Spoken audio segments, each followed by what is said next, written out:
मुझको 1 लाख रुपए चाहिए वरना मेरी बीवी मर जाएगी, मैं मर जाऊंगा। 1 लाख रुपए लिया, अपना घर बेचा। अब दूसरे गरीब का आशियाना उजाड़ के अपनी बिल्डिंग तामीर करने वाला, गरीबों की जमीन बेचवा के अपनी फॉर्चूनर पे चलने वाला, इसे आप क्या कहेंगे? ये डॉक्टर तो है मगर इंसान नहीं है। ये डॉक्टर तो है मगर इंसान नहीं है। इंसान वो है जिसके सीने में दर्द हो, जिसके सीने में इंसानियत हो, जो दूसरों के दर्द को महसूस करे। दर्द दिल के वास्ते पैदा किया इंसान को, वरना तात के लिए कुछ कम न थे करो भया। अब ये दर्द दिल है, इंसानियत का दर्द ही ये दर्द इंसान कहलाता है। मगर ये अपने आशियाने को आबाद करने के लिए, गरीबों की झोपड़ी को आबाद करने वाला, लोग कहते हैं डॉक्टर मेडिकल का कारोबार चौपट हो गया, ये दरिंदा हो गए, ये भेड़िया हो गए, इनके दलाल चौक चौक में बिखरे हुए हैं। ये मल्टी स्पेशलिटी हॉस्पिटल है, यहाँ साहब ट्रामा सेंटर है, यहाँ पे साहब गुर्दे के मरीज के लिए साहब यहाँ साहब सारा इंतजाम मौजूद है, कैंसर का स्पेशल ये हॉस्पिटल है।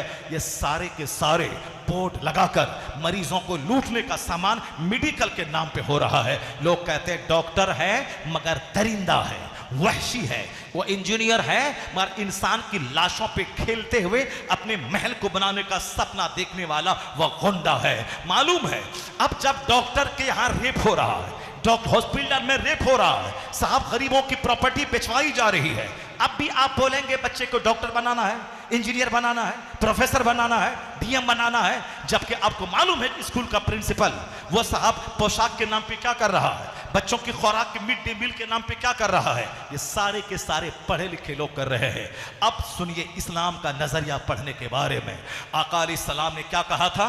अल्लाहुम्मा इन्नी अस्अलुका इल्मन नाफिआ, ए अल्लाह मैं तुझसे इल्म नाफे का सवाल करता हूं, वह इल्म जो नफा दे दे। और अल्लाह के रसूल ने दुआ की अल्लाहुम्मा इन्नी आऊज़ु बिका मिन इल्मिन ला यनफा, ए अल्लाह मैं उस इल्म से तेरी पनाह चाहता हूं जो इल्म हमें नफा न दे। इल्म वही जो अल्लाह का डर दे दे, इल्म वही जो हमें इंसान बना दे, इल्म वही जो हमें आदमी बना दे, इल्म वही जो हमारा अखलाक बुलंद कर दे, इल्म वही जो हमें दूसरों का दर्द समझने का एहसास दिल में डाल दे, वह इल्म जो हमें भेड़िया बना दे, वह इल्म जो हमें जानवर बना दे, जो इल्म हमें कसाई बना दे, जो इल्म हमें कुत्तों से ज्यादा बदतर बना दे, वह इल्म नहीं है, वह इल्म के नाम पे कलंक है। लोगों ने मैथ, फिजिक्स, केमिस्ट्री, बायोलॉजी को पढ़ना, नौकरी लेना, इसी को पढ़ाई समझ लिया। इसलिए नौकरी करने वालों की सूरत में गवर्नमेंट के खजाने को लूटने वाला, इंसान का कत्ल करने वाला, गवर्नमेंट के खजाने को बर्बाद करने वाला। तो अब इस्लामी नजरिया है इल्म वह जो अल्लाह का डर दिल में डाल दे, इल्म वह जो आदमियत दे दे, इल्म वह जो इंसानियत दे दे। इसलिए हुजूर ने दुआ की। इल्म के 2 किस्म है, एक इल्म नाफे और एक इल्म गैर नाफे, एक प्रॉफिटेबल नॉलेज, एक नॉन प्रॉफिटेबल नॉलेज। एक इल्म वो जो नफा दे, इंसान जन्नती बना दे, वह इल्म जो आदमी को जानवर बना दे। तो जब जानवर बनाने वाला इल्म बढ़ेगा तो गुंडे बढ़ेंगे, शरीर बढ़ेंगे, तब तो साहब समाज के गैर अनासिर साहब शरीर किस्म के अनासिर पैदा होंगे। लेकिन इल्म नाफे जब कहां पढ़ाया जाता है, यह मदरसे की चटाई है जहां बताया जाता है बेटा झूठ बोलना हराम है, शराब पीना हराम है, जुआ खेलना हराम है, माँ बाप को सताना हराम है, दूसरों की ग़ीबत करना हराम है, चुगलखोरी करना हराम है। पहले दिन से लेके आखिरी दिन तक यही बताया जाता है क्या लीगल है, क्या इलीगल है, क्या जायज है, क्या नाजायज है, क्या गुड है, क्या बैड है, क्या अच्छा है, क्या बुरा है, क्या नाजायज है, क्या जायज है, क्या हलाल है, क्या हराम है। तो मदरसा इंसान बनाने की फैक्ट्री है। जब यह फैक्ट्री जवान थी तो समाज में कुतुब पैदा होता था, समाज में अब्दाल पैदा होता था, समाज में शरीफ पैदा होते थे। लेकिन जब से यह फैक्ट्री डैमेज हो गई, हुकूमत ने इसे आतंकवादी का अड्डा कहा, हमारे मालदारों ने मदरसे को गरीब के बच्चों के पढ़ने का केंद्र कहा, हमारे मालदार अपने बच्चों को हटा लिया, वह क्रिश्चियनों के स्कूल में डाल दिया, गवर्नमेंट ने मदरसों के दरवाजे बंद करने के सामान किए। यह मदरसा आतंकवादी का अड्डा है। जब यह इंसान बनाने की फैक्ट्री बंद होगी तो फिर इंसान का प्रोडक्शन कहां से होगा, आदमियत की पैदावार कहां से होगी? समाज चोरों से भरेगा, गुंडों से भरेगा, डकैतों से भरेगा। अब दुनिया को करना होगा, या इंसान बनाने वाली फैक्ट्री को मजबूत करना होगा, इसे आबाद करना होगा, इसे दोबारा तबाना करना होगा। जिस दिन ये फैक्ट्री बढ़ी और इसका प्रोडक्शन बढ़ा और पैदावार बढ़ी तो डकैतों की तादाद घटेगी, कुतुब अब्दाल शरीफों की तादाद में इजाफा हो जाएगा, जानवरों की तादाद घटेगी, शरीफों की तादाद में इजाफा हो जाएगा। मौलाना कुतुबुद्दीन साहब ने इंसान बनाने की फैक्ट्री कायम की है। इन्होंने खवातीन को जेवर इल्म से आरास्ता करने की फैक्ट्री कायम की है। ये गाली सुन रहे हैं। अभी उड़ीसा गए थे एक जलसे में हसन भाई, वहाँ जो मौलाना साहब गाली सुन के मार खा के उस देहात में जहाँ जाने में परेशानी, मैंने कहा अब दोबारा कभी इस गांव में नहीं आऊँगा, इस कदर बैकवर्ड गांव है, लेकिन वहाँ उन्होंने चंदा करके बिल्डिंग बनाया, मदरसा कायम किया, 100-200 लड़कियों को हॉस्टल में रख करके पढ़ाने का कारोबार शुरू किया ताकि गांव समाज की बेटियां पढ़ें लिखें और एक अच्छी माँ बनकर अच्छी औलाद को जन्म देकर समाज की गंदगी को दूर करें। कोशिश की उन्होंने, कामयाब भी हुए, 100-150 लड़कियां पढ़ रही हैं। 10 जलसे में हम गए थे, मगर हमको कहा कि ये मौलाना साहब को गाँव के लोग इतने दुश्मन मान रहे हैं, लोगों का बस चले तो रास्ता चलते इनका गला दबा दे।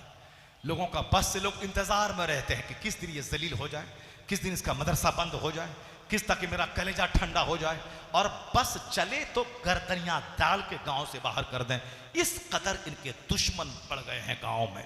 मैंने कहा ये तो नेचर है, चूंकि हमारे पास इल्म है नहीं, हम नहीं जानते कि हम क्या करना है, सब्र भी करना नहीं जानते।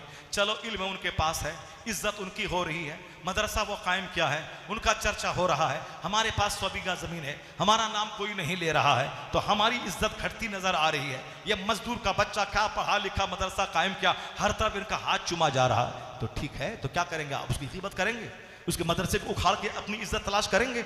अगर आपको शौक है कि वो बच्चा आलिम बना, मदरसा कायम का, इज्जत हो रही है, तो आप भी मदरसा कायम कीजिए, आप भी अपने बच्चों को पढ़ाइए, आप भी अपने बच्चों को आलिम बनाइए। आपको रोका कौन है? अपने बच्चों को आलिम बनाइए। अगर आपका बेटा आलिम बना और 100 एकड़ जमीन आपके पास है तो हम गरीबों से ज्यादा दीन का काम वहां होगा, क्योंकि वो हक बोलेगा और दौलत की वजह से वो पैसे के लिए रीझेगा नहीं और दौलत उसके आसूदगी कल्ब के साथ वो दीन का काम करेगा। इसलिए बुजुर्गों ने कहा है कि तुम अपने मालदार बच्चे, मालदार लोग अपने बच्चों को आगे लाएं, उसे पढ़ाएं, ताकि किसी का मुंह देखकर उसे बयान नहीं करना पड़े, वह हक बोले, इस्लाम समझाए, चाहे किसी मुतवल्ली शराबी की बदअमली पे सर भी क्यों नहीं पड़े, एहका के हक वो करेगा जो जरिए माश पे नजर नहीं रखेगा। अगर मालदारों के बेटे, अगर 10 बीघा जमीन देकर मालदार ने अपने बच्चों को पढ़ाना शुरू किया, बनिस्बत कमजोर गरीब बच्चों के मालदारों के बच्चों से ज्यादा दीन का काम होता जाएगा। तो लड़िए मत, झगड़िए मत, चिढ़िए मत, अपने बच्चों को पढ़ाइए और फिर पढ़ने के बाद इज्जत भी मिलेगी और आपके घर में जो जहालत और जो मगरबी तहजीब है वह तहजीब दूर होगी, तिलावत कुरान का माहौल पैदा होगा, तो दुनिया में भी इज्जत मिलेगी, मरने के बाद जन्नत मिलेगी। जो काम करना चाहिए वो काम तो करना है नहीं, बस टांग खींचना है। मौलाना कुतुबुद्दीन साहब बहुत अच्छा काम कर रहे हैं। हम लोग आए, हसन भाई ने देखा कि बहुत सारे लोग फूस का मदरसा कायम करते हैं, तब जलसा करते हैं ताकि चंदा कर लें और साहब मकान बनाएं। बहुत टाइम लग जाता है, 25 साल 50 साल लग जाते हैं, फिर भी अच्छी इमारत नहीं हो पाती है। मगर मौलाना कुतुबुद्दीन साहब को मैंने जब देखा कि छतदार बिल्डिंग मौजूद है, दीवारें मौजूद है, बड़ी खुशी हुई कि आपने फूस का मदरसा बना के जलसा नहीं किया है, पहले मदरसे की बुनियाद मजबूत कर ली है और जो असली मकसद है मदरसे का पढ़ने पढ़ाने का, वो काम सुचारू ढंग से चल रहा है। उसके बाद आपने जलसा किया और पब्लिक को आपने बताया कि मेरा प्लान बहुत बड़ा है, मैं 5 साल से मदरसा चला रहा हूँ और आज पहले तो मौलाना मर्द लोग मौलाना बनते थे, लेकिन आपकी बेटियां आलिमा बन रही हैं, आपकी बेटियां मौलाना बन रही हैं, ताकि लोगों को लगे कि एक बड़ा काम हो रहा है। गांधी जी ने कभी कहा था, give me a good mother, I will give U a good society. तुम मुझे एक अच्छी माँ दे दो, मैं तुम्हें एक अच्छा समाज दे दूंगा। ये पैगाम इस्लाम का है।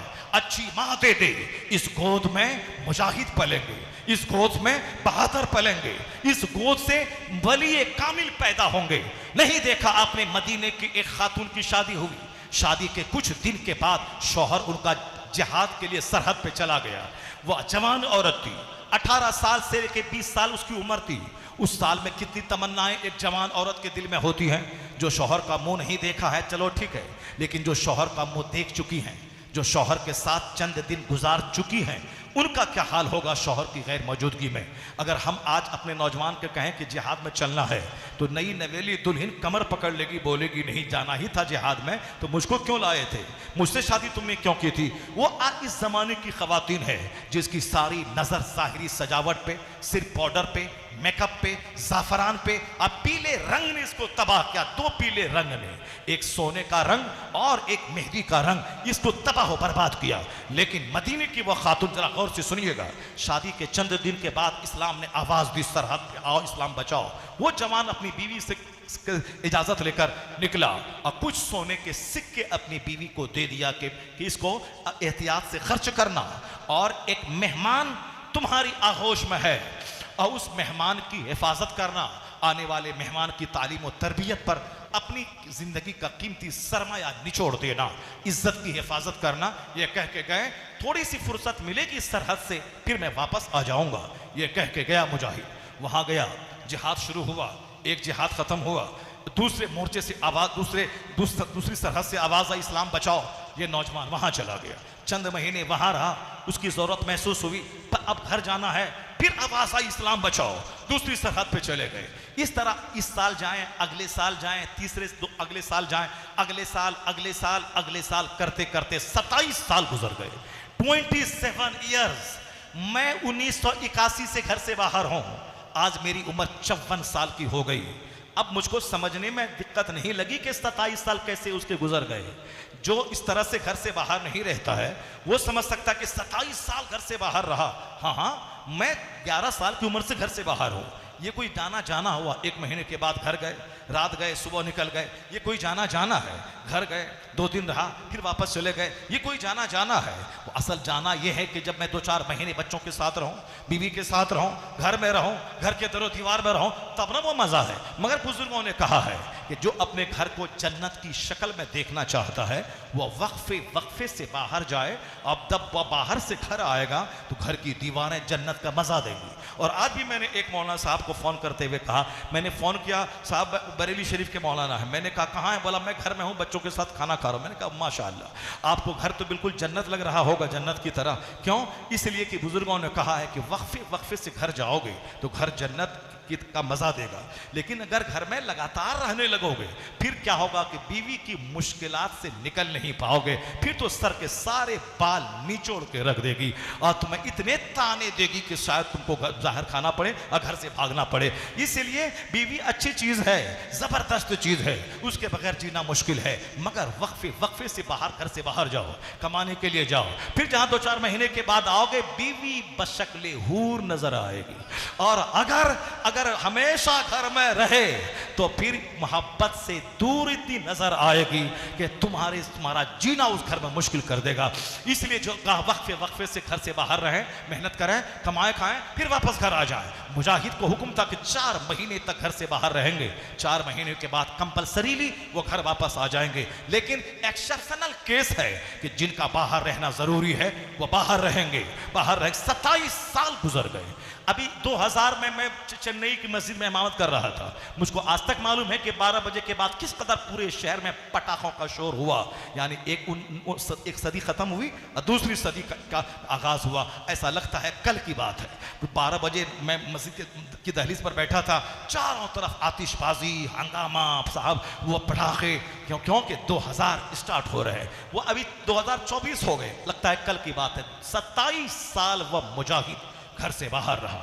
27 साल के बाद फुर्सत मिली, वो घर मदीना लौटा। सबसे पहले सरकार के रोजे पे गया होगा, सलाम पेश किया होगा, वहां से लौटा। मस्जिद नबवी में दरस हदीस की महफिल सजी थी। दरस हदीस की महफिल में थोड़ी देर के लिए बैठ गया। अब वहां देखा कि एक शेखुल हदीस मसनद पर बैठकर उलमाए मदीना को दर्स दे रहे हैं। उलमाए मदीना को दर्स दे रहे हैं। जरा जोर से बोलो सुभान अल्लाह, हाथ उठा के बोलो ला इलाहा इल्लल्लाह मुहम्मदुर रसूलुल्लाह। जरा गौर से सुनना, मेरी माँ बहन बेटियां भी गौर से सुन ले, गौर से सुने कि इस्लामी सोसाइटी बनाने में डेवलप करने में मर्दों का रोल भी है, उसके साथ साथ औरतों का कितना बड़ा रोल रहता है। मौलाना कुतुबुद्दीन ने ऐसे ही नहीं मदरसा खोला है, ये दिल्ली चला, बंबई चला जाता, दूसरे मदरसे में रहता, 10 जगह ट्यूशन पढ़ाता, 50,000 रुपये महीना आसानी से इजीली कमा लेते। आज की तारीख में कमाना बहुत आसान काम है। मैं भी मैसूर गया था, मैं जिस मस्जिद में ठहरा, इमाम साहब को 30,000 रुपये तनख्वाह मिल रही है हर महीने, 30,000। ये बिहार में इमाम साहब का शक्करपारा खा लेने वाला, ये क्या उसको 10,000, 20,000, 25,000 रुपये तनख्वाह देगा? अब वहाँ 30,000 रुपये महीना तनख्वाह भी है, और अलग से किसी के घर में दावत हुई, खाना खाया, 500 रुपये दे दिया। जुमा के दिन नमाज हुई, इमाम साहब का खिताब हुआ, सलातो सलाम दुआ, मुसाफा करने लगे, कोई 100 रुपये, कोई 200 रुपये, साहब महाना 1 लाख रुपये महाना। अगर बिहार में कोई 1 लाख महाना मौलवी कमा ले, तब तो उसका जिंदा रहना मुश्किल है। समाज के सारे रिश्तेदार उसको इस कदर टॉर्चर करेंगे, इस कदर उसकी आमदनी घटाएंगे कि उसका जीना मुश्किल हो जाएगा। ये हम लोग हैं, बिहार के रहने वाले हैं, हमें अपनी अपनी कमजोरी को देखना होगा, अपनी कमजोरी को दूर करना होगा। सम्मान